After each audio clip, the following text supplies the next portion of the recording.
Hey, that was like perfect timing. Oh shit, It's all good. It's all good. Hey yo, we're What's back. up? Yeah, we're back. Hopefully clearer than before than the last time. Yeah. Yeah. And where do we stop, sir? We're gonna continue the Bible pod. We're in Genesis still, and from what I remember, we stopped at on 9 when God confirmed His covenant with the rainbow. Right. Yeah. So yeah. So then we're on 10? We could so at the end of 9, did we talk about this? We don't even remember, right? But at the end, we didn't. at the end of 9, it talked about Noah's sons. Okay, that's a funny story to me. All right. The funny story that leads to the curse. Yeah. Yeah, I thought that was crazy. So so here, obviously, can I go first? Then Go ahead. So the sons of Noah are Shem, Ham, and Japheth. Noah. Okay, so this is a story that it is in 9. Yeah, it's 9:18. Yeah. Okay. So, all right.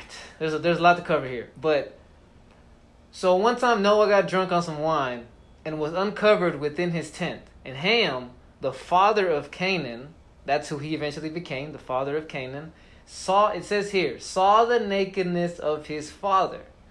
Noah knew what Ham had done when he woke up, and he cursed Canaan. Well, he also told his brothers. Yeah. He said, "Yeah, come on, you guys too, right?" But Yeah, they were like, "No." So after this, so Noah blesses Shem. Because they covered his nakedness. So we're gonna talk about that. I just want to summarize. But Okay. we're definitely gonna go back to Sorry, that. We gotta cover that because that's like what. I thought you No, I'm summarizing. I'm gonna go back. That's if you don't mind. That's what I like to do. He blessed Shem and said, "Canaan shall be his servant," and said, "God shall enlarge Japheth, and he will dwell in the tents of Shem, and Canaan will be his servant." Noah lived to be 950 years old. All right, so I have done some research on this nakedness of his father. I've discussed it with other people who like Bible people, and there could be many different interpretations. So the two that I've heard, and I'll tell you the one that I kind of think is the true one. So one, obviously, it's like, oh, you saw your father naked, right? It's blatant disrespect. But also there is evidence that to see the nakedness of your father means to have sex with your mother. What? Yes. Now, like I said, you can. Not, where? I can look. I can't look this up, Mm-hmm. but we could do a little clip. Because after you record this, you could add a clip or like what's the nakedness of his father. Yeah. So it's like yeah. Some people could say. I wouldn't be surprised. Yeah, after we see what Canaan ended up doing, right? The land of Canaan, all the stuff that went on there, like. That's why Freud was really into that shit. Yes. So that's what I'm saying. Like, it could mean various things. It could mean that, he just saw his dad naked. So that's what you believe more than likely. Yeah. When I read about seeing the nakedness, because I'm like, what is it really like? What could have been so bad that you cursed your son and basically cursed his whole? Right. The way they teach it is when we're kids, or I guess when we first learn it, is like, the disrespect because he saw him naked. Then he told his brothers. And he's like he was trying to embarrass him or something. Yeah, and that makes sense as well. I'm not discounting that. I'm just saying that's a heavy curse. Yes, I'm just saying I believe that when I read this, I'm like, this sounds a little more. Go ahead. So then, what does it mean then that he showed his brothers? He probably tried to maybe get his brothers to join in, bro. Like this dude was clearly like. Think about it. If this dude was that depraved that he would do that act. Like, maybe... If that happened. And maybe he didn't want to share in it alone. He's like, well, I know this is evil, so why don't... You know what I mean? Like... Some bomb. Pootie tank. Yeah, oh, my God. But, okay, because Shem and Japheth took a rope, threw it over their shoulders, walked backward, covered their naked father without looking at him. Yeah. I guess that's, if it's literal. Yeah. So, and then... in 10, it really just talks about the descendants. I didn't really get any notes on that. It just talked. If you want. Yeah, it's long. It talks about the descendants, the borders, the cities. Yeah. It's a long list, including Sodom and Gomorrah. Yeah. The only thing that is I think should be pointed out is that Nimrod. Right. Whom the Lord saw as a great hunter. Yes. And actually, I did research on this too. Who was Nimrod though? So Nimrod was the king of Babylon. Cush fathered Nimrod, the first great warrior on earth. So here, and when we that was hands Ham's great grandson. Yeah, see? And so remember that. Ham, the one that did this thing that was cursed, this is his son. So in the next whatever you want to call it, it talks about the Tower of Babel. In 11. Yeah. And you want to know who was the ruler of that area? It was Nimrod. Oh, Nimrod. It was Nimrod. You know what I'm saying? Apple doesn't fall far from the tree. Exactly. And so a lot of people, here's the thing, like we can read Tower of Babel and it could be like, oh, it sounds like these people were doing something and then God was like, no, we can't, I don't want you to do it and blah, blah, blah. There's a lot more to it than that. So God commanded Noah's sons to spread across the earth and multiply. Remember? Yes. Okay. And here it says, at this time, the people of the world spoke the same language and used the same words. So in this instance, we have a king who was trying to keep the people in one place under one language and probably praising other gods. Nimrod was rebelling against God. Right. Let me see. I think somewhere Nimrod. You want to be worshipped like God. Yeah. So you've already got one thing that's not supposed to be going on here. You know what I'm saying? So so the people spoke the same language and used the same words, and they migrated. They migrated to Babylon, some place called Shinar, and settled there. They decided to build a great city with a tower that reaches the sky and make them famous. Pride. They wanted fame. They wanted to be known for this tower. Pride. Right. And keep from being scattered. So they didn't want to. They didn't want to listen to God again. They wanted to keep. They would lose their power. Exactly. They wanted to all stay in one spot and not do what God said, where it was, hey, populate the earth. They wanted to stay in that one area. So once again, rebelling. So God saw what was going on, put a stop to it by confusing the people with different languages. So Babel means confusion in Hebrew. That's why the Tower of Babel, Tower of Confusion. And that's why there's like an app. Babel. Yeah, Babel, and they teach you different languages. So how do you feel about number 11:7? Come, let's go down and mix up their language so they don't understand each other's language. Like, who's he talking to? I think he was talking to, the angels, Jesus? I would say yes, the angels. It could say either or. Because, we talked about how in the previous part 1 of Genesis, we talked when he said, let us make them in our image. I posited he was talking about to Jesus, hey, let's make these people in our image. You know what I'm saying? Yeah, in this way the people are scattered. So you got to think about this. In this area, in Babylon, there was probably heathenism going on. Heathenism is the non-belief in the one true God. Polytheistic beliefs or pagan beliefs. That's probably what was going on here. Yeah, sacrifices. Yeah. Let me see. So, yeah. So, in my opinion, the story of the Tower of Babel is the story of attempted rebellion again. You know what I'm saying? Like you have what happened in the garden, rebellion against God, and what happened? There was punishment for that. They were kicked out.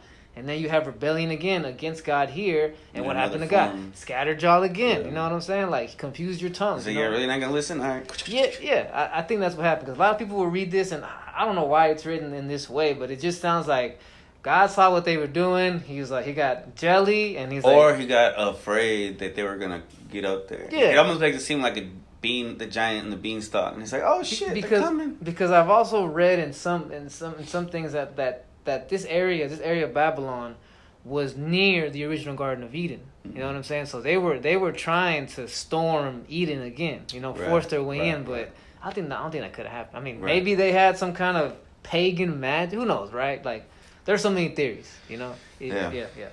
So then we go on to Shem's descendants. The family of Terah. Yeah, wait. I went there. I don't know why. So Terah. Is that 12? Yeah, Terah. No, this is the end of. Oh no, you're on to it. So you skip.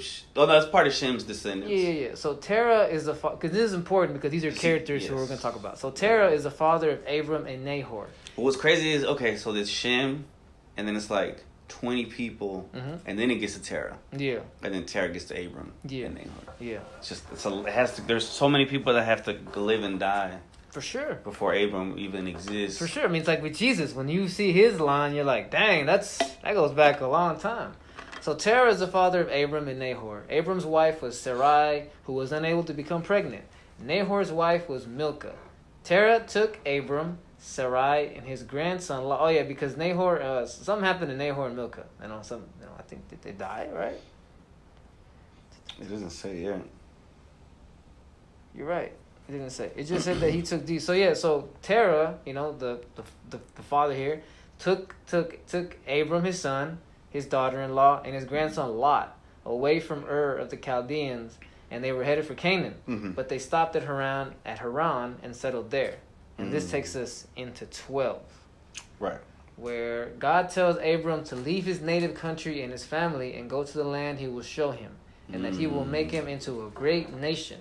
He will bless others, and that all the families on earth will be blessed through him. Abram obeys and takes Sarai, Lot, his livestock, and the people of his household with him, and heads for Canaan. And on the way, and then when he gets there, he builds altars dedicated to the Lord in Canaanite inhabited land, and moves on to Egypt.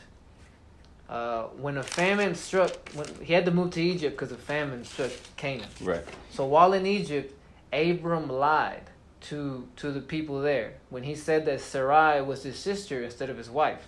So that they wouldn't kill her. Yeah. Or him. That's what he thought. I don't know what he thought, right? But he thought that lying was... He said, this, and they will kill me, but let you live if you're my wife.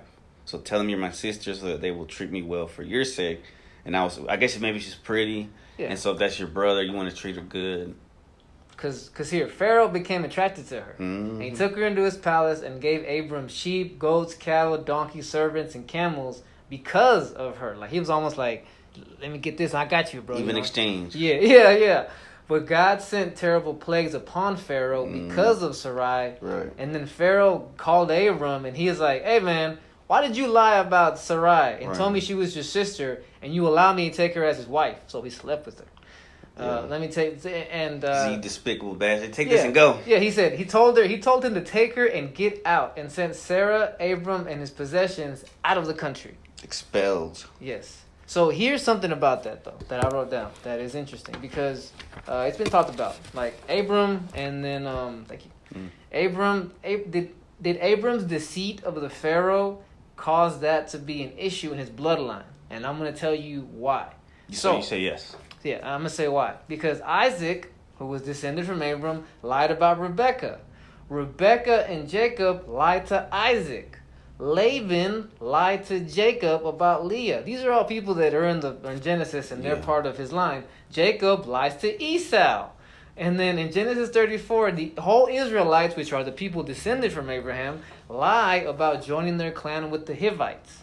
So some people... All this capping going on. All because of this one, the original cap. You know what I'm saying? Okay, so it's like you put... Like he sowed that sin into his bloodline. The iniquity, and that's sometimes what I've learned from my experiences is that a lot of times that we carry the iniquity of our grandfathers, of our fathers with us. You know what I'm saying? The sins of the fathers. Yes. We carry them with us, and they will cause us problems unless we deal with it. You clean it with the blood of Jesus. That's all I say in church, right? But yeah, you gotta get that. Sounds so gruesome, right? I know, right? With the blood of Jesus. I know, but hey, I get it. But but that blood. But that it was literal. Yeah, I mean, he took all that for us. You know what I'm saying? Yeah. Like he got crucified and got beaten and got that sword stuck in him. Yeah, all for us.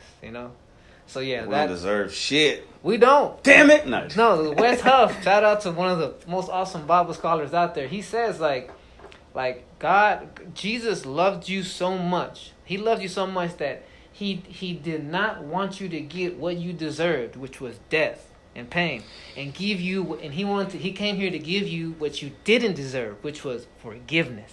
You know what I'm saying? Life, eternal life. Amen. Yeah. 13? So... unless you have something to say about 12. No, that's good. 13, so Abram and Lot separates. Yes. And they separated because of this, because they became very wealthy, God bless. Yeah.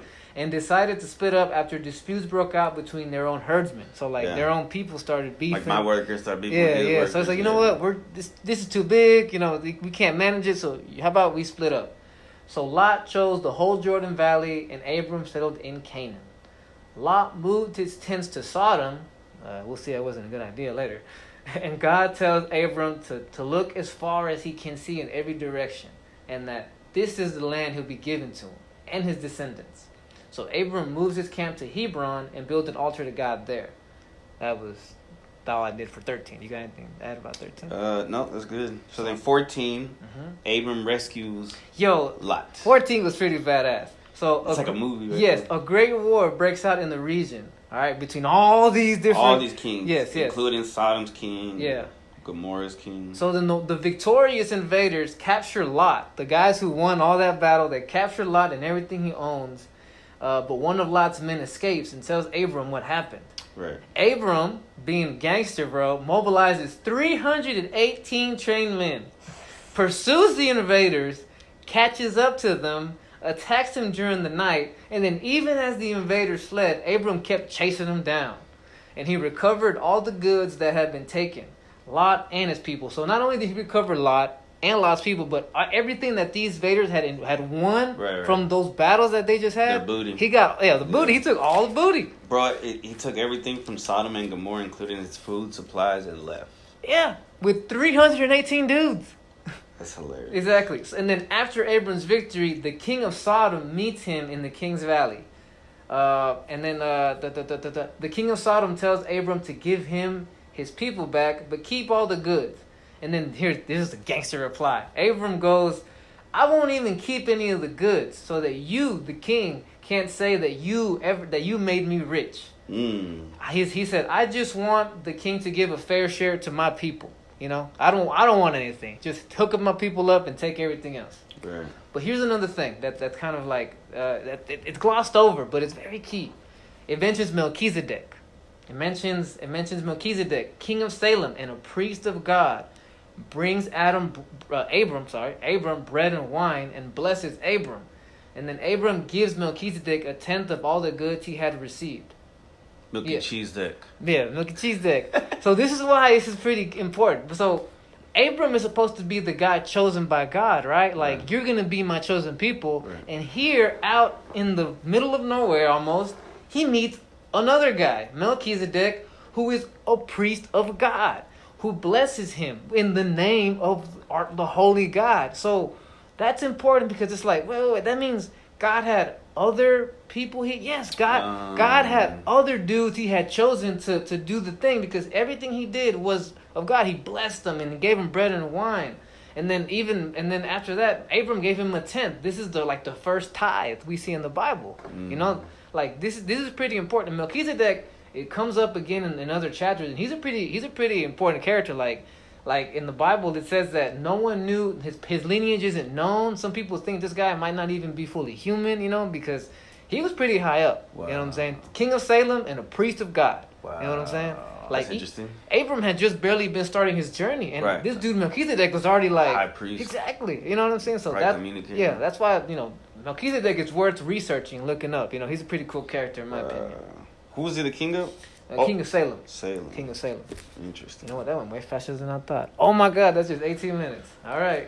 Wait, so you're at what? 15? 15. We're gonna 15 is the covenant. We're gonna freestyle this one. 15 is God's covenant with Abram. Lord came to Abram in a vision. Asked God for his own kid. Wait, did Abram ask God for his own kid? Sovereign God. Yeah. So Well, since you haven't given me any children, the head of my household will be my heir. Yeah. So then basically this is when he said, I'll get one of my servants to be my heir. You know what I'm saying? Like right. Like I don't have anyone to give what you're giving me all this stuff, but I have no one to pass it down to, so I just give it to one of my servants. Right. And then he says, I'm gonna give you kids though. Yeah. And Abram was like, Abram believed the Lord. And the Lord counted him righteous because of his faith. This is important. This is for us right here. You know, it's faith is believing in the unseen. You know what I'm saying? That's what believing in God is. You know what I'm saying? You believe in something that you'll never see. But you believe that this is who has your back. This is who blesses you. This is who's going to protect you. You know what I'm saying? That's what faith is about. You know, trusting in the unseen and the unknown. So once again. And if you have that faith, you know, you'll be looked at as righteous, you know, righteous because of your faith. Right. You know, so I think that's important. Righteousness comes from us having complete and total faith in God, and no matter if we're having a good time and we're up here in the mountaintops, or if we're in the valleys and then, you know, we're going through it, our faith does not waver, you know? Because this part would be scary if you didn't have faith. Yes. He says, then the Lord said to Abram, have no doubt that your descendants will live as immigrants in the land that isn't their own, where they will be oppressed slaves for 400 years. It's like, dang, all my people? Yeah. But then after I punish the nation they serve, they will leave it with great wealth. As for you, you will join your ancestors in peace and be buried after a good life. The fourth generation will return here, since the Amorites' wrongdoing won't have reached its peak until then. And then here in 15:9 is the first sacrifice that we see. And I did highlight that because God said, bring me, right? Is God saying that, right? Yeah. Bring me a 3-year-old female calf, a 3-year-old female goat, a 3-year-old ram, a dove, and a young pigeon. He took all these animals, split them in half, and laid the halves facing each other, but didn't split the birds. When vultures swooped down on the carcasses, Abram waved them off. After the sun set, Abram slept deeply. A terrifying and deep darkness settled over him. And that's when God told him, your people are going to be oppressed for a period of time before they become rich. That's an interesting sacrifice. Yes. I mean, but that's kind of what's established. Like when we go into the rest of the Bible, like Leviticus and stuff like that, you'll see that these are what they made to sacrifice. You know, the youngest of your flock and the most your prized possession. Yes. The first. You know, the first. And I think here, like on 17, when it says, after the sun went down and darkness fell, Abram saw a smoking fire pot and a flaming torch pass between the halves of the carcasses. When you when they sacrifice to God, you know, when they build the tabernacle, I guess it's the original tabernacle, right? The one they walked with during Exodus. Yeah, the God's fire would come down and consume it. So I think what we're looking at here, being told about here, is the first instance of God's fire. You know what I'm saying? At my opinion. Right, makes sense. Yeah. So now we're in 16. Right, which is Hagar and the Ishmaelites' origins. Yeah. And it goes into Sarai. Yeah. Sarai? Yeah. In Spanish, it'd be Sarai. Yeah. So it's like, even though Abram believed God, Sarai didn't. She didn't. And that's the age-old story, ladies and gentlemen. Yeah. I know, right? One person in the relationship believes, and the other one is hard-headed. And it's crazy because just like with Adam and Eve, like just because Eve told you to do it, you do it. You know what I'm saying? And I mean, it could be because of love, right? But it's also like weakness. I think so, bro, because you know better. Like, we literally just read over here how you trusted God, but now your wife comes and tells you different. They're like, so Sarai tells him, I'm not going to have a baby. I'm not going to be able to. So you know what? Sleep with our servant. You know what I'm saying? Which is already going to lead into trouble. And Abram is like, all right. Let me, I guess. Let me go. I guess this is the way the guy's telling me to. Let me go up in his tent, do my thing. You know what I'm saying? So he went in there. She got pregnant. He went in there, got her pregnant. But then Sarai didn't respect the mistress anymore. Yes. Then she this was her idea. And now she's like, no. You know what? That wasn't cool. You know. Oh, and then she blames Abram. Yes. Sarai said to Abram, this harassment is your fault. I allowed you to embrace my servant, but when she realized she was pregnant, I lost her respect. Let the Lord decide who was right, you or me. Oh, now we're bringing God in this. Wow. This is like OG Mari type shit right Yes. Abram said to Sarai, since she's your servant, do whatever you wish to her. So Sarai treated her harshly, and she ran away from Sarai. The Lord's messenger found Hagar at a spring in the desert, the spring on the road to Shur, and said, Hagar, Sarai's servant, where did you come from and where are you going? She said, from Sarai, my mistress, I'm running away. The Lord's messenger said to her, go back to your mistress, put up with her harsh treatment of you. The Lord's messenger also said to her, so who do you think the Lord's messenger was? Like an angel? Like an angel. Somebody, I mean, it says here, mine says the angel of the Lord. Yeah. I will give you many children, so many they can't be counted. So I guess she's the true. All right, so let me keep going. Yeah, because she's also the mother of a nation. Remember, the Ishmael. Yeah, Ishmael. Yeah. The Lord's messenger said to her, you are now pregnant and will give birth to a son. You will name him Ishmael because the Lord has heard about your harsh treatment. He will be a wild mule of a man. He will fight everyone, and they will fight him. He will live at odds with all his relatives. Hagar named the Lord who spoke to her. You are El Roy, because she said, can I still see after he saw me? Therefore that well is called Bir Chala Roy. It's the well between Kadesh and Bered. Hagar gave birth to a son for Abram, and Abram named him Ishmael. Yep. So that was 16, drama. And then 17 is the covenant. Yeah. God's covenant with Abraham. When he renamed him. Yeah. You want to start? So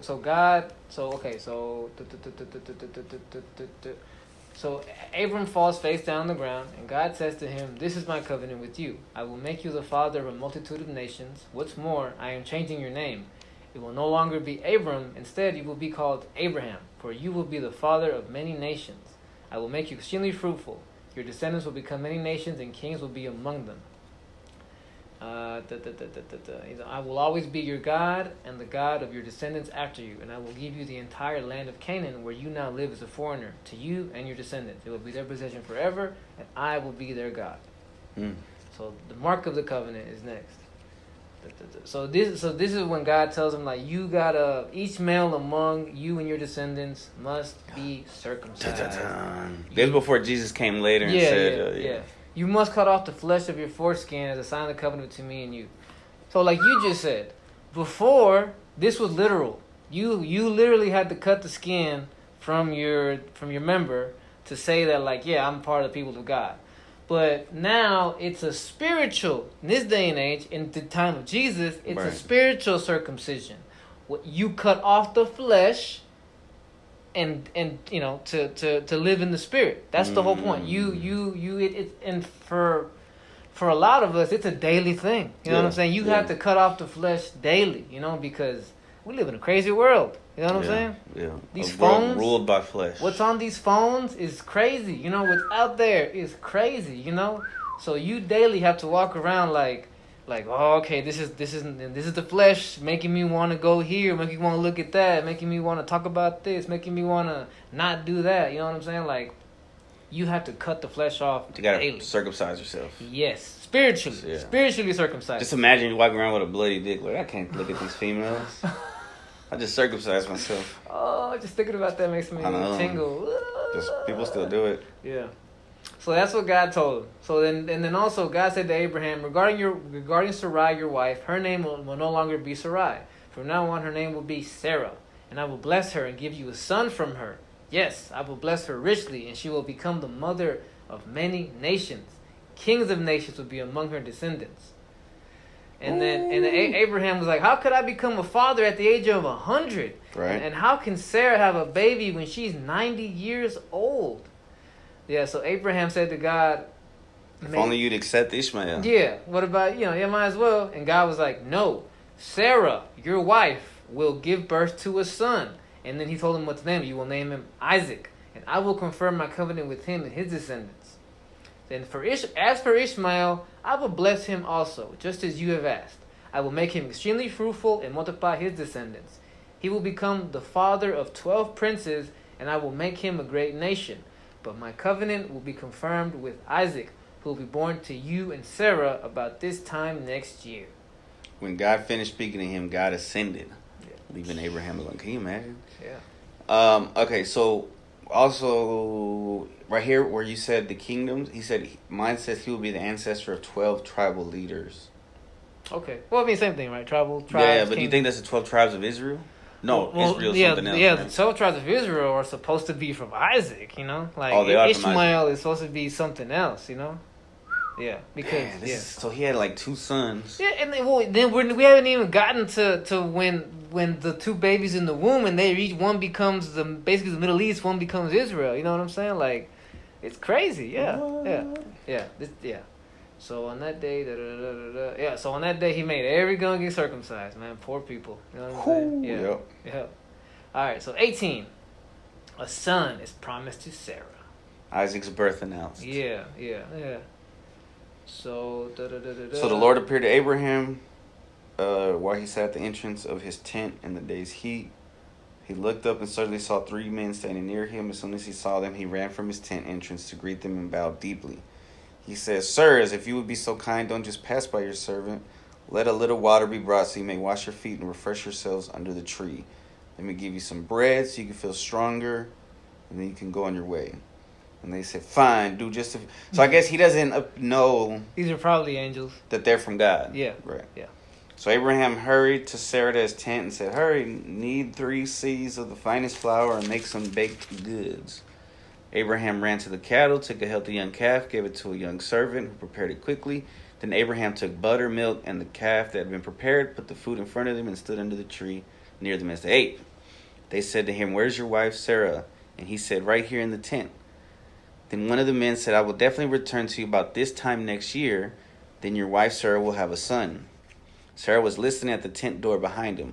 Now Abraham and Sarah were both very old. Sarah still didn't have faith. She was no longer menstruating, so she laughed to herself, thinking, "I'm no longer able to have children and my husband's old." Yeah. The Lord said to Abraham, "Why did Sarah laugh and say, 'Me give birth at my age? Is anything too difficult for the Lord? When I return to you about this time next year, Sarah will have a son." Sarah lied and laughed and said, "I didn't laugh." Lying to the Lord. Because she was frightened, but he said, "No, Oh, you laughed." Once again, what we say from this? 13, first line. Not first line, but 14. Is anything too hard for the Lord? You know, I think this is why we need to read these stories and understand, our God is the God of the impossible. You know, there is nothing impossible for our God, and He doesn't work in our logic. Exactly. You know what I'm saying? Like the word impossible does not exist for God. You know what I'm saying? Like I was thinking a few years ago that, oh, you know, this bad thing happened to me, I'll never recover. You know what I'm saying? Like, I'm just going to be destined to be this dude and get old by myself. But I've come to realize that, no, God has something for me. You know what I'm saying? And I believe in that God has something else for me, that everything I've gone through is all a teaching process. You know what I'm saying? To prepare me for what God has really had for me. You know what I'm saying? Right. So, yeah, that's what I think. Oh, yeah, so now we're at Sodom. Oh, yeah, dang, going quick. So, yeah, Abraham pleads for Sodom. Yeah. So the men go up from there and went over to look down. Oh, so this is the same guys. Yes, the same three dudes. Angels, sorry, whatever. Abraham was walking with them to send them off when the Lord said, "Will I keep from Abraham what I'm about to do?" Wait, I want to say something here. So we just heard a story about how three angels ate with Abraham, right? Right. And some people will go back to the Genesis 6 and say, wait. You said that the angels can't have sex with females because they're not human, you know, but how can they do this? Okay. Angels can come down and do this, but they don't have DNA. Yeah, they're taking form of them. They don't have DNA. So, therefore, if you don't have DNA, you can't partake in the sexual activities. You know what I'm saying? You know what I'm saying? You can sup. You know, yes, you have a physical body. You can intake stuff. But, and there's other parts. I should have saved this one. There's other parts of the Bible where they talk about in heaven that the angels don't take wives. Right. You know what I'm saying? So even Jesus talked about that. They're like, well, what happens if you're divorced or if you're widowed? That's what I'm talking about. Yeah. The angels don't take wives. Right. And I think that's a key thing that's to be told. The angels are not able to take wives. They're not able to do those things. You know, they're not humans. Right. You know, that's just another thing that I think is, in my opinion, worth pointing out. That yes, they can eat because they have these abilities to whatever do these things, but they cannot do the others. They don't have DNA. You know, so so they could not father any children. Period. You know what I'm saying? No DNA, you can't father children. You know what I'm saying? Have you seen Dogma? What happened there? Ben Affleck, he's an angel. They don't have anything. They're just like, look at this. Yeah. Is it a comedy? Yeah. I need to check that out. It's an old movie, right? Yeah. There's a lot of great actors in it. Isn't Chris Rock in there? Chris Rock is in it. Salma Hayek. The Jay and Silent Bob. They're both in it? Yeah. I think it's his movie. I think it's Kevin Smith's movie. Yeah, Ben Affleck and him were pretty cool. Yeah. Okay, Matt Damon. I need to check out Dogma. Okay. Oh, and then the dude who plays the devil is the guy from My Name is Earl. Oh, the Earl? Earl, yeah. He plays it. It's pretty funny. It's pretty dope. I do need to check that out. All right, so the men got up and they looked out toward the Sodom. And as they left, Abraham went with them to send them on their way. And then the Lord asked, "Should I hide my plan from Abraham? For Abraham will certainly become a great mighty nation. All the nations of the earth will be blessed through him. I have singled him out so he will direct his sons and their families to keep the way of the Lord by doing what is right and just. Then I will do for Abraham all that I have promised." And so when this is the Lord talking again, "I have heard a great outcry from Sodom and Gomorrah because their sin is so flagrant. I am going down to see if their actions are as wicked as I have heard. If not, I want to know." So the other men turned and headed toward Sodom, but the Lord remained with Abraham. Abraham approached God and said, will you sweep away... This is how nice of a dude Abraham was. Yes. He said, will you sweep away both the righteous and the wicked? He's like, what if you find 50 righteous people living there in the city? Will you still sweep it away and not spare it for their sake? Surely you wouldn't do such a thing. And he does this over and over until eventually he goes from 50. Because God's like, if I find 50, then I'll spare them. Yeah, he's found 50 if I spare it. And he goes, well, what about 45? He goes, all right, 45, I'll spare him. He goes, what about 40?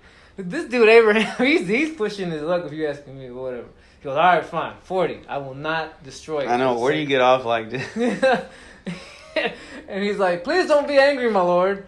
Let me speak. Suppose only 30 people. He goes, all right, look. He goes, what about 20? Bro, he's like, what about 10? And that's oh, and God is saying, I'll save the whole city for those 10. Yeah. So when the Lord had finished his conversation with Abraham, he went on his way. Abraham returned to his tent. So we stopped at 10. So God told Abraham, if I find 10 righteous people who are living righteously, you know what I'm saying, live are God-fearing believers, like we talked about with righteous men, that they have faith, in God, I won't destroy it. Next chapter, Sodom and Gomorrah, destroyed. Mine says Lot leaves Sodom. Oh. 19? Yeah, 19. Yeah. Whoops. So that evening, the two angels came to the entrance of the city of Sodom. Lot was sitting there, and when he saw them, he stood up to meet them. He welcomed them into his home and bowed with his face to the ground. He said, my lords, come to my home, wash your feet, and be my guests for the night. And you may get up in the morning and be on your way. And they said, oh no, we'll just spend the night out here in the city square. But Lot insisted, so they came home with him. Lot prepared a feast for them with fresh bread, without yeast, and they ate. But before they retired for the night, all the men of Sodom, young and old, bastard. This is like some Diddy party, yeah, came from all over the city and surrounded the house. They shouted to Lot, where are the men who came to spend the night with you? Bring them out to us so we can have sex with them. They're trying to get that pussy. Yes, bro. This is crazy. Like, we got to bring them in if they come to our city. This is crazy, bro. That is crazy. And Lot was like, no, don't do such a... And this is the part that I don't really like, but whatever. Look, don't do this to them. I have 2 virgin daughters. Let me bring them out to you, and you can do with them as you wish. But please, leave these men alone, for they are my guests and are under my protection. And for the men to be like, no, we don't want your virgin daughters. Yeah, we want these. And you know what I think? I think this tells you something about the appearance of angels. Like, imagine if Brad Pitt was 6 feet tall and 2 of them walk into the city of these freaks.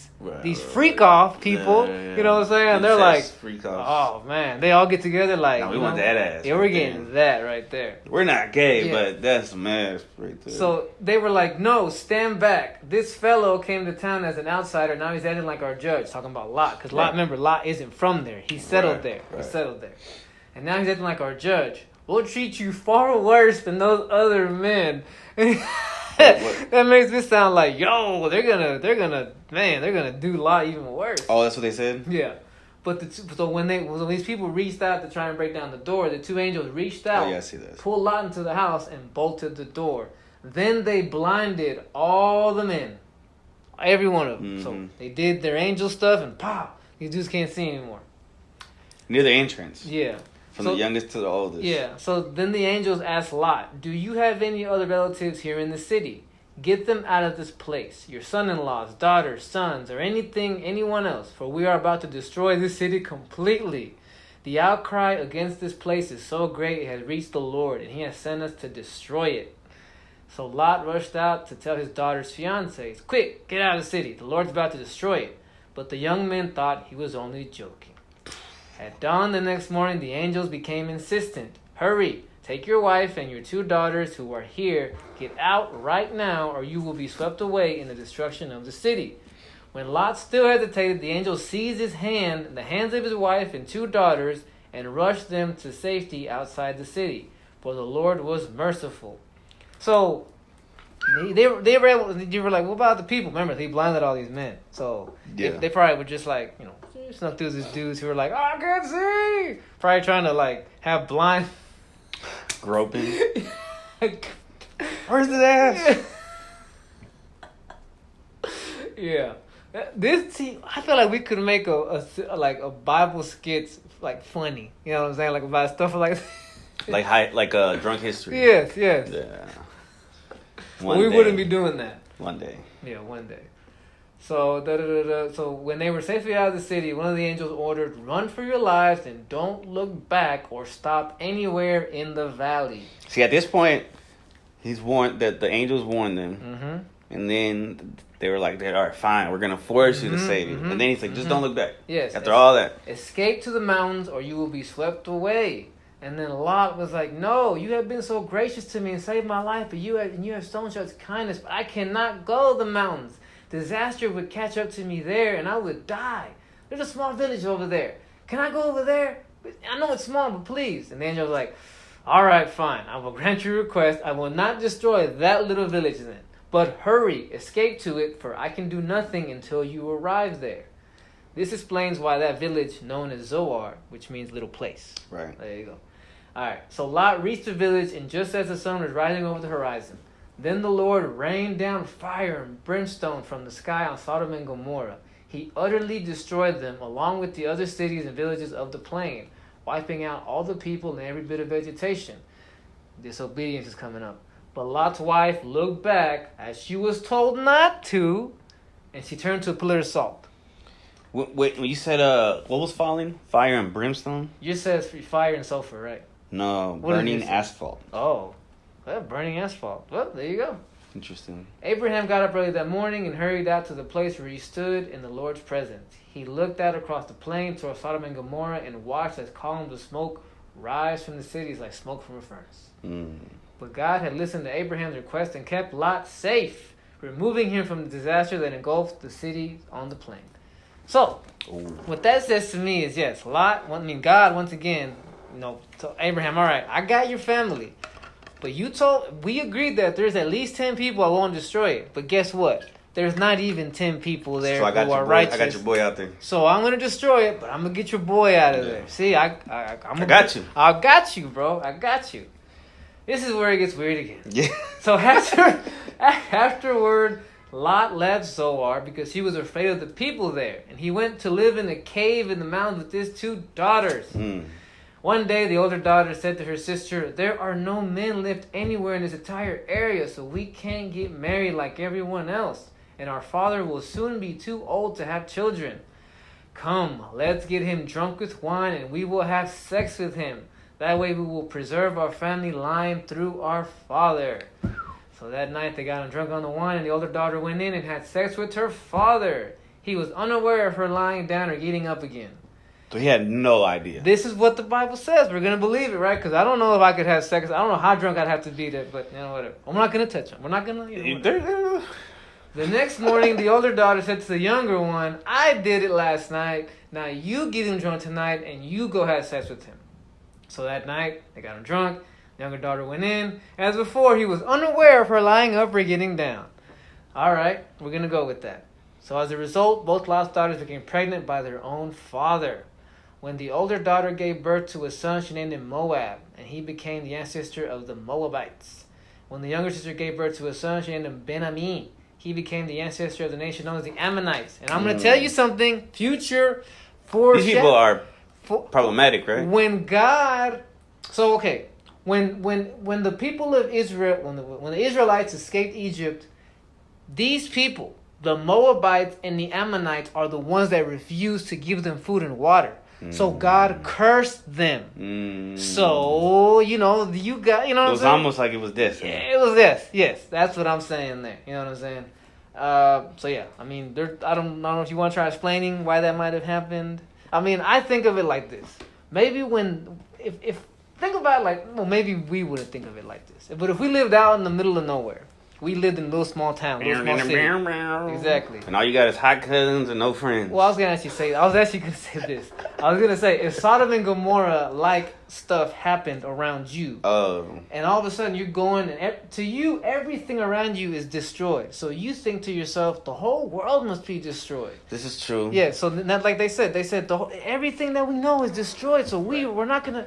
So maybe they thought they were repopulating the planet. They thought they. Hopefully, that's what they were thinking. Yeah, hopefully, Give the benefit of the doubt. Yes, to preserve the family line. They said that over. They were young. Yes, young. Dumb, full of stuff. They weren't full of it. Their dad was, apparently. All right, 20. Abraham and Sarah visit Gerar. Yeah. What's Gerar? Yours says Gerar. What does yours say? Gerar. You're right. So King Abimelech of Gerar. Oh, it's a kingdom. It's a place. Yes, a city. Yes. King Abimelech. So yeah. He it. lied again. Here we are. He lies again. So they moved to the place, and while living, Abraham introduced his wife Sarah by saying, "She is my sister." So once again, repeating, King Abimelech of Gerar sent for Sarah and had her brought to him at his palace.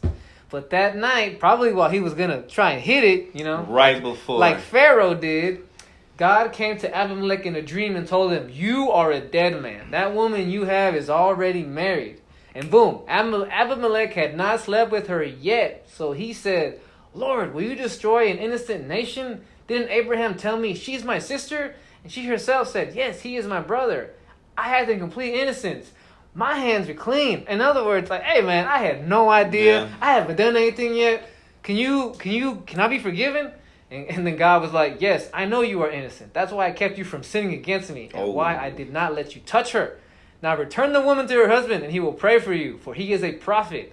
Then you will live. But if you don't return her to him, you can be sure that you and all your people will die."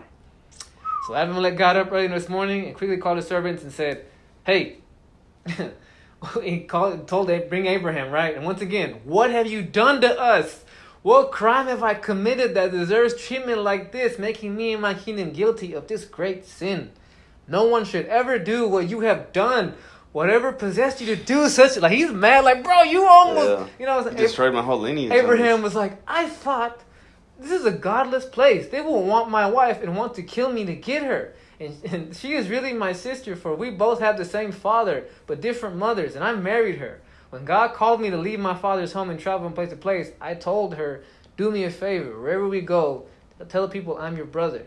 So he's like, I lied, but it's not a complete lie. So she was his sister? They have the same father, but the different mother. Wow. Remember we talked about how back in the day, when Noah's sons had to, they probably had to sleep with their siblings for a little bit to repopulate, But God eventually did say, "Hey, okay, this is enough of that." Right. Then Abimelech took some sheep and goats, cattle, and male and female servants, and gave them to Abraham. He returned his wife Sarah to him and said, "Look over my land and choose any place you want to live." And he said, I am giving your brother, like we'll say brother, 1,000 pieces of silver in the presence of all these people. This is to compensate you for any wrong I might have done to you. This will settle any claim against me, and your reputation is cleared." Then Abraham prayed to God, and God healed Abimelech, his wife, and his female servants so they could have children. For the Lord had caused all the women to be infertile because of what happened with Abraham's wife Sarah. Dang, so God did kind of already lay punishment down on him. But no matter what, nobody in his household can have kids. Yeah, but not anymore. Now they can all have kids. Oh, okay. So God is prospering your nation. You know what I'm saying? Oh, okay. I think that's what God meant by killing you and all your people. I'm gonna make the women infertile so there can be no more children, no more anything. It's not an immediate death. Everybody here is the last of everything. But you know what? You didn't do it yet, so I'm gonna go ahead and put a little cancel on that. Yeah. That's wild. This is funny, Gangster. bro. This is funny and gangster. So the birth of Isaac. Isaac. The Lord kept his word and did for Sarah exactly as she has promised. She became pregnant and gave birth to a son for Abraham in his old age. And Abraham named their son Isaac. 8 days after Isaac was born, Abraham circumcised him just as the Lord commanded. Abraham was 100 years old when this happened. And then Sarah declared, "God has brought me laughter. All who hear about this will laugh with me. Who would have said to Abraham that Sarah would nurse a baby? Yet I have given Abraham a son in his old age." So this is kind of like, this is almost like her admitting, like, I did laugh, but I'm laughing now because I believe you, God. You know, like, I know, ironic. Exactly. You know what I'm saying? So God, thank you so much. You know what I'm saying? So Hagar and Ishmael are sent away. When Isaac grew up and was about to be weaned, Abraham prepared a huge feast. Oh, this is the baby mama. Yes, and Hagar, the bastard, or not the bastard son. Well, yeah, but the son who was Sarah's idea to go mate. Right. You know, so and come then she on. got mad. Yes. Okay. Yes. Let's remember that this was Sarah's idea. But Sarah saw Ishmael making fun of her son Isaac, so she turned to Abraham and demanded, "Get rid of that slave woman and her son. He's not going to share the inheritance of my son Isaac. I won't have it." This upset Abraham very much because, hey, Ishmael is his son. Mm-hmm. But God told Abraham, "Do not be upset over the boy and your servant. Do whatever Sarah tells you, for Isaac is the son whom your descendants will be counted. But I will also make a nation of descendants of Hagar's son because he's your son too." So Abraham got up early this morning, prepared food in a container of water, and strapped him on Hagar's shoulders, and sent her away with their son. Damn. And she wandered aimlessly in the wilderness of Beersheba. When the water was gone, she put the boy in the shade of a bush. Then she went and sat down by herself and said, "I don't want to watch the boy die." That's why she was going to walk away. Yeah. You know? And she burst into tears. But God heard the boy crying, and the angel of God called to Hagar from heaven. They got probably the same one from last time. He's like, "Hey, remember me? Yeah. Hagar, what's wrong? Do not be afraid. God has heard the boy crying as he lies there. Go to him and comfort him, for I will make a great nation of his descendants." Then God opened Hagar's eyes, and she saw a well full of water. She quickly filled her water container and gave the boy a drink. And God was with the boy as he grew up in the wilderness. He became a skillful archer, and he settled in the wilderness of Paran. His mother arranged for him to marry a woman from the land of Egypt. Ooh, got himself a baddie. Yes, a royal baddie. You know what I'm saying? Right, with money. Yes. The Egyptians had dinero. Glory to God. Glory to God. Still not bad. All right. About this time, Abimelech came with Phicol, his army commander. So, okay. So, God is obviously with you, helping you in everything you do, Abimelech said to Abraham. Mm-hmm. Swear to me in God's name that you will never deceive me, my children, or any of my descendants. I've been loyal to you. So now swear that you will be loyal to me and to this country where you are living as a foreigner. Abraham, yes, I swear it. And then Abraham complained to Abimelech about a well that Abimelech's servants had taken. And then Abimelech was like, "Hey, I didn't know anything about this. This is the first time I'm hearing of it. You know what I'm saying? You haven't complained about this before." So Abraham gave some of his sheep, goats, and cattle to Abimelech, and they made a treaty. But Abraham also took 7 additional female lambs and set them off by themselves. Abimelech asked, "Why did you set these 7 apart from the others?" And Abraham goes, "Please accept these 7 lambs to show your agreement that I dug this well." Then he named the place Beersheba, which means well of the oath, because that was where they had sworn the oath. After their covenant at Beersheba, Abimelech left with his commander, and they returned home to the land of the Philistines. Then Abraham planted it says here, tamarisk tree at Beersheba, and he worshipped the Lord. And Abraham lived as a foreigner in Philistine country for a long time. So he was living in Canaan country, Philistine country. He's living in all these countries that God is immigrant. These countries were stranger. It's almost like God is also like saying, wherever you dwell, I'm gonna take that land, because this is what happens eventually. Right. So you want to read this next one? Well, I wanted to say something real quick. Right here it said, Abraham planted a tamarisk tree in Beersheba, and he worshipped there in the name of the Lord, El Olam. And El Olam means the eternal God. Yeah, God has many different names. Like these, you heard earlier, El Roy, I think later on it's El Shaddai. Yeah, there's a lot of them. The mountain. Yeah. So so the binding of Isaac. After these events, God tested Abraham. This is an interesting story too. And said to him, Abraham. Abraham answered, "I'm here." God said, "Take your son, your only son, whom you love, Isaac, and go to the land of Moriah. Offer him up as an entirely burned offering there on one of the mountains that I will show you." Yeah, I think this foreshadows Jesus, by the way. You know, because what did God do? God sacrificed his only son. You know what I'm saying? Abraham got up early in the morning, harnessed his donkey, and took 2 of his young men with him. Together with his son Isaac, he split the wood for the entirely burned offering, set out, and went to the place God had described to him. On the 3rd day, Abraham looked up and saw the place at a distance. Abraham said to his servant, "Stay here with the donkey. The boy and I will walk up there, worship, and then come back to you." Abraham took the wood for this entirely burnt offering and laid it on his son Isaac. He took the fire and knife in his hand, and the two of them walked on together. Isaac said to his father Abraham, "My father?" Abraham said, "I'm here, my son." Isaac said, "Here's the fire and the wood, but where's the lamb for the entirely burned offering?" This reminds me of American Me, where like they were trying to Puppet? they were trying to, so the gang, the M, they were trying to get the Italian mafia's Don's son to a party so they could they could have do butt stuff with them, right? And so at the party they're having the pruno juice, and then the son goes around, he's like, "So where's the where's the bitches?" And then they go, "Oh yeah, you're the bitch," and then boom, you know what I'm saying? Yeah. Oh, that was when they were in jail, no? Yes. Yeah. Because they're talking about having a party, they're gonna have girls and stuff. Like, bitch? Poor Isaac and Abraham at that moment. Abraham said, "I'm here, my son." Isaac said, Abraham said, "The lamb for the entirely burned offering, God will see to it, my son." The two of them walked on together. They arrived at the place God had described to him. Abraham built an altar there and arranged the wood on it. He tied up his son Isaac and laid him on the altar on top of the wood. Then Abraham stretched out his hand and took the knife to kill his son as a sacrifice. But the Lord's messenger called out to Abraham from heaven, "Abraham, Abraham." Abraham said, "I'm here." The messenger said, "Don't stretch out your hand against the young man and don't do anything to him. I now know that you revere God and don't hold back your son, your only son, from me."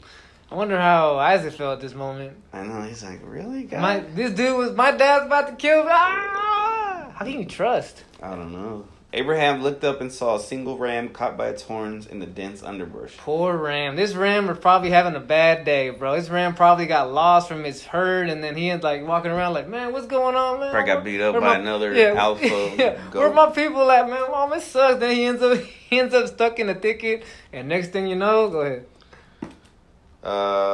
So he went over, took the ram, and offered it as an entirely burned offering instead of his son. Abraham named the place "The Lord Sees." This is the reason people today say, "On this mountain the Lord is seen." Amen. The Lord's messenger called out to Abraham from heaven a second time and said, "I give you my word as the Lord that because you did this and didn't hold back your son, your only son." So I guess he's saying, forget about Ishmael now. He's your only son now. I guess he's the only one that he's in charge of. "I will bless you richly, and I will give you countless descendants, as many as the stars in the sky and as the grains of sand on the seashore. They will conquer their enemies' cities. All the nations of the earth will be blessed because of your descendants, because you obeyed me." After Abraham returned to the young men, they got up and went to Beersheba, where Abraham lived. And now it says Abraham's nephews in Syria. Yeah, I mean, that video talks about like how his brother, Milcah, had 8 sons. Oh yeah, that just goes into the list of the lineage. Yeah. Do you want to keep going to 23? Or you want to stop here? Because we're about an hour. Let's do the death of Sarah and then we'll stop. All right. Because I think she deserves to die on this episode. Nah, I'm just kidding. That's fucked up. I'm just kidding. She's a human, just like us. When Sarah was 127 years old. But that ain't nothing. Noah died at 950, I said, right? Yeah, almost 1,000. Good gravy. Then Abraham mourned and wept for her. And then, leaving her body, he said to the elders, "Here, I am a stranger in a foreign land among you. Please sell me a piece of land so I can give my wife a proper burial." So the Hittite said to Abraham, "Listen, you're an honored prince among us. Choose the finest of our tombs and bury her there. No one will refuse to help you in this way." So he gets the land. He buries her. He buys a cave, and he buries her. So he wanted to pay full price. He wanted to pay full price, but homeboy was like, "No, my lord, please listen to me. I will give you the field and the cave. Here in the presence of my people, I will give it to you. Go and bury your dead." And so he kept insisting. He's like, "No," he's like, "I will buy her from you." He's like, "My lord, please listen to me. The land is worth 400 pieces of silver, but what is that between friends? Go ahead and bury your dead." So Abraham gave him Abraham's a pretty good dude, I guess. Yeah. He gave him the 400 pieces of silver, and he's like, "Here, I'm gonna go do this." So he bought the pot of land, and he goes buries her. Abraham buried his wife there in Canaan in the cave near Mamre, also called Hebron. So the field and the cave were transferred from the Hittites to Abraham for use as a permanent burial place. Nice. And the next time we'll get into Isaac getting married. Yeah, this is interesting too. This is a good story. I like it. I like it a lot. All right, that was a good one. That was part 2 of the Bible Pod. Jesse. Yeah.